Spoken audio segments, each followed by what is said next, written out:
आइए, पारादीप फॉस्फेट्स, पहले तो कंपनी के बारे में मैं आपको जानकारी दे दूं। 1981 में इस कंपनी की शुरुआत हुई थी। नॉन यूरिया फर्टिलाइजर्स बनाने वाली देश में प्राइवेट सेक्टर में दूसरी सबसे बड़ी कंपनी है ये। और डीएपी, ये एक और प्रोडक्ट है फर्टिलाइजर स्पेस में, जिसमें वॉल्यूम बिक्री के मामले में ये देश की दूसरी सबसे बड़ी मैन्युफैक्चरर है। इसके अलावा फर्टिलाइजर से रिलेटेड ढेर सारे ऐसे प्रोडक्ट्स हैं जो बनाने और बेचने का कामकाज कंपनी करती है। अब इशू की डिटेल्स ले लीजिए। कल खुलेगा इशू 17 तारीख को, बंद होगा 19 को। 3 दिन ये इशू खुला रहेगा। अगर आप अप्लाई करना चाहते हैं 350 शेयरों के लॉट में अप्लाई कर सकते हैं। और प्राइस बैंड है 39 रुपये से 42 रुपये। कई लोगों के मुंह में पानी आता है छोटी प्राइस का आईपीओ देखकर, तो 39 से 42 रुपये की प्राइस बैंड है। और इसके साथ ही 1000 करोड़ का 1004 करोड़ है, तो मैं 1000 करोड़ राउंड फिगर में बता रहा हूँ। ये फ्रेश इशू है और 500 करोड़ के आसपास ऑफर फॉर सेल है। और इंटरेस्टिंग चीज़ है, ऑफर फॉर सेल में भारत सरकार बेच रही है। इस कंपनी में भारत सरकार की हिस्सेदारी है, वो भी बेचने जा रहे हैं दूसरे इन्वेस्टर्स के साथ साथ। तो कंपनी का जो इशू साइज़ हो गया आपका कुल मिलाकर 1500 करोड़ का हो गया। मार्केट कैप लगभग 3425 करोड़ के आसपास, 3420 करोड़ के आसपास का बनकर आता है। अब आइए मुलाकात करते हैं कंपनी के मैनेजिंग डायरेक्टर नारायणन सुरेश कृष्णन साहब हमारे साथ कार्यक्रम में शामिल हो रहे हैं, जिन्होंने बिट्स पिलानी से इंजीनियरिंग में बैचलर्स और साइंस में मास्टर्स की डिग्री हासिल की है। 20 साल से एडवांटेज ग्रुप और उससे जुड़ी हुई कंपनियों का आप हिस्सा रहे हैं। इंटरनेशनल और लोकल मार्केट्स में बड़े ग्रीनफील्ड प्रोजेक्ट्स की फाइनेंसिंग से जुड़े रहे हैं और इस फील्ड का बड़ा लंबा और गहरा अनुभव है सर, आपको क्या नाम से संबोधन करना चाहिए? कृष्णन सर बोलूं? Suresh Krishnan. Okay, Suresh Krishnan sir. Sir बहुत बहुत स्वागत है, धन्यवाद जी बिजनेस के लिए समय देने के लिए। सबसे पहले ये बताएं सर कि क्या इस इश्यू में जो ऑफर फॉर सेल है उसमें गवर्नमेंट ऑफ इंडिया हिस्सेदारी बेच रही है, और क्या उसके बाद गवर्नमेंट ऑफ इंडिया की हिस्सेदारी ज़ीरो हो जाएगी, और क्या वजह है कि सरकार हिस्सेदारी बेच रही है? Thank you for this opportunity. वैसे आपको इसमें इस इश्यू के बारे में एक बेसिक बैकग्राउंड जरूरी है। जी। ये फॉस्फेट लिमिटेड पहले एक गवर्नमेंट कंपनी थी और 2001 के प्राइवेटाइजेशन में ये this was sold to a private sector entity called Zuari phosphate. Zuari Maroc phosphate is been running this company for over 20 years. इसमें रेजिडुअल स्टेक जो सरकार का था ये 19.55% है। ओरिजिनली इनके पास सरकार के पास 26% स्टेक था एंड एक राइट्स इश्यू के बाद इनका स्टेक और कम होके 19.55% हो गया था। ये पूरा 19.55% जो सरकार का है, ये पूरा इस ऑफर फॉर सेल में this will be sold out. Okay, अच्छा, तो complete government of India complete exit होगा गवर्नमेंट का इस स्टेक सेल के बाद। अच्छा सर, एक चीज़ बताइए, आप बता रहे हैं कि 2001 में ही ये कंपनी प्राइवेटाइज हो गई थी, आईपीओ लाने में 20 साल क्यों लगे? नहीं, इसका बड़ा इंपॉर्टेंट फैक्ट है। आप जी। देखा जाए तो जब प्राइवेटाइज हुई थी, this company was not a profitable company. Okay. इसके अपने अपने अपने हिसाब के चैलेंजेस थे, बोथ मैन्युफैक्चरिंग और सप्लाई चेन में। तो इस सब को ठीक करके इस कंपनी को एक साइज में लेके आना चाहिए था। जब ये कंपनी का प्राइवेटाइजेशन हुआ उस टाइम पे इसका नॉमिनल कैपेसिटी 7 लाख टन का था और उससे काफी कम बनाता था इसको। तो इसको काम करते करते काफी इस कंपनी में और इस कंपनी को प्रॉफिट करने के लिए करीब 7 से 8 साल लगे।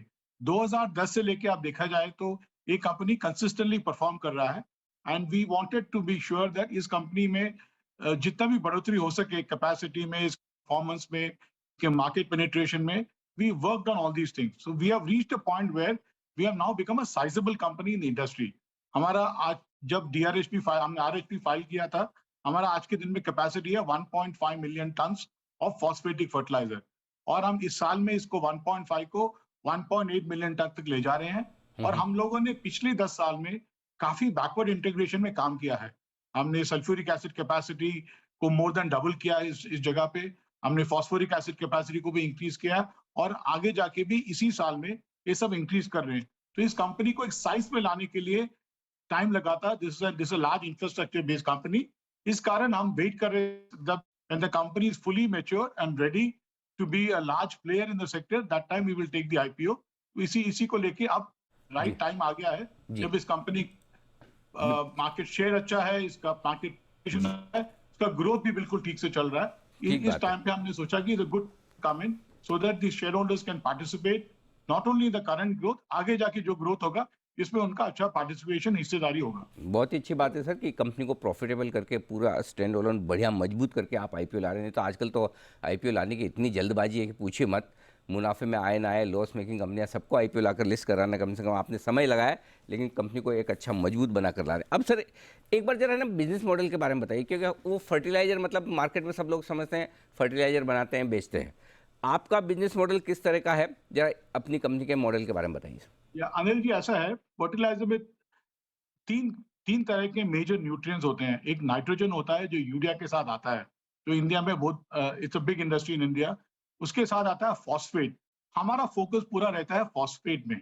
फॉस्फेट में di ammonium phosphate, N10, N20, N12 करके मेजर प्रोडक्ट्स हैं, और हम ये सारे प्रोडक्ट्स हम पारादीप में बनाते हैं।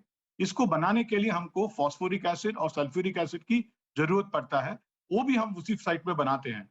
तो हमारे पास एक बड़ा इंफ्रास्ट्रक्चर है पारादीप में। पारादीप पोर्ट में एक प्राइवेट बर्थ हमारा खुद का है, जहाँ पे सारा रॉ मटेरियल हैंडल होता है, और वहां से थ्रू कन्वेयर सिस्टम हम इस अपने फैक्ट्री में लेके आते हैं इसको, और यहाँ पे सारा कन्वर्जन होता है।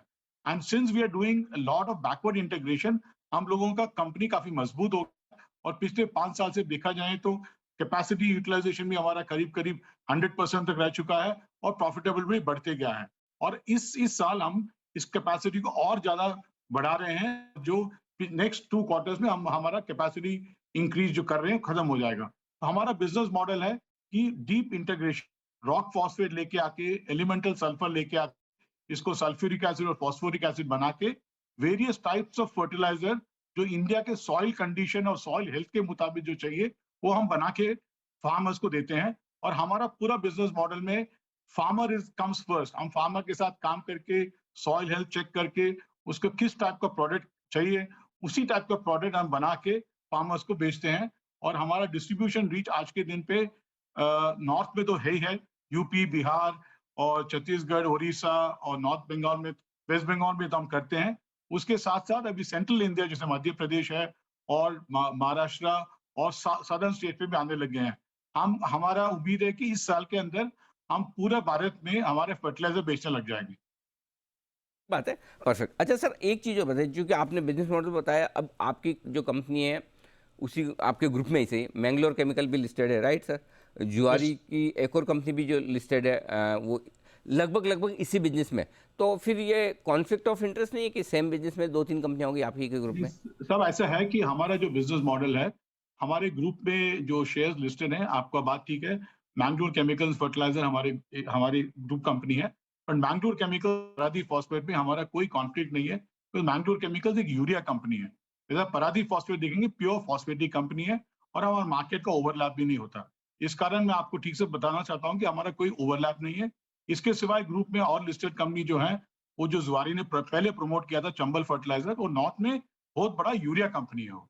इनके साथ भी हमारा डायरेक्ट कोई कंपटीशन नहीं है।